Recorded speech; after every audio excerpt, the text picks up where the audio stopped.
Hello, fourth grade. This is Charlie and the Chocolate Factory, Chapter 9, Grandpa Joe Takes a Gamble. I am reading from the Puffin book, copyright 1984, and the illustrations are copyrighted 1973. Chapter 9, Grandpa Joe Takes a Gamble. The next day, when Charlie came home from school and went to see his grandparents, he found that only Grandpa Joe was awake.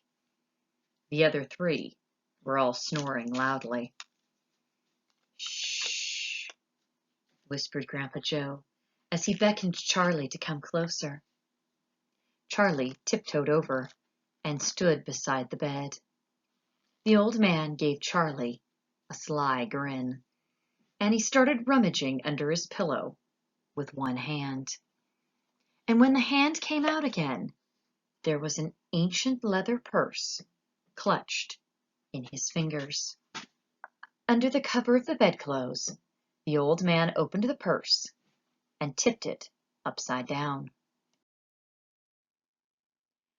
Out fell a single silver 10-cent piece. "It's my secret hoard," he whispered. "The others don't know I've got it. And now, you and I are going to have one more fling at finding the last ticket. How about it, eh? But you'll have to help me." "Are you sure you want to spend your money on that, Grandpa?" Charlie whispered. "Of course I'm sure," sputtered the old man excitedly. "Don't stand there arguing.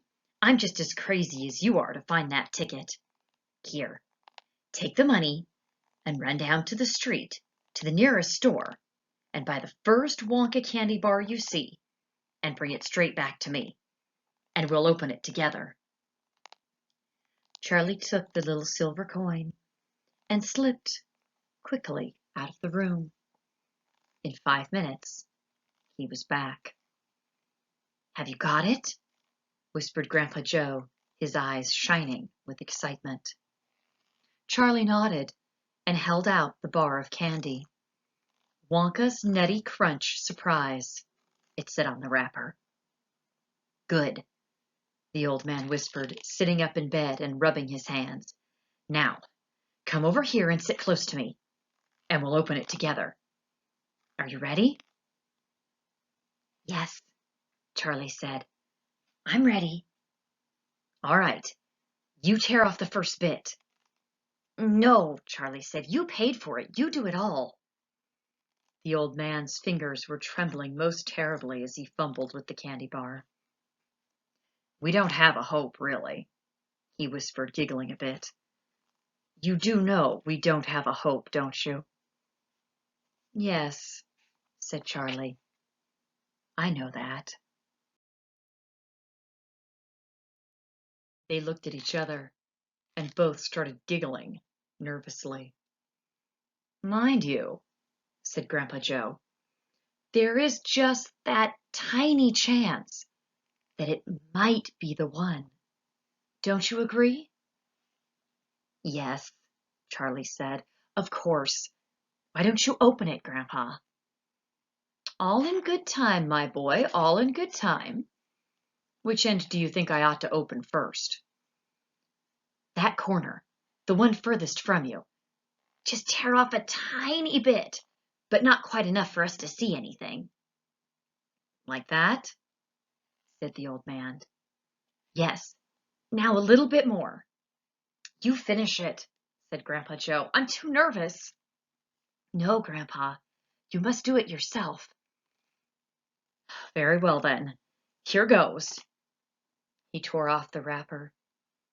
They both stared at what lay underneath. It was a bar of candy. Nothing more. All at once they both saw the funny side of the whole thing, and they burst into peals of laughter. "What the heck's going on?" cried Grandma Josephine, waking up suddenly.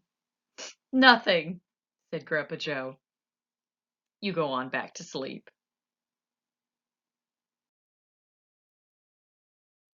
And a thank you for this Puffin Book edition for the illustrations and the website for the Wonka candy bar picture.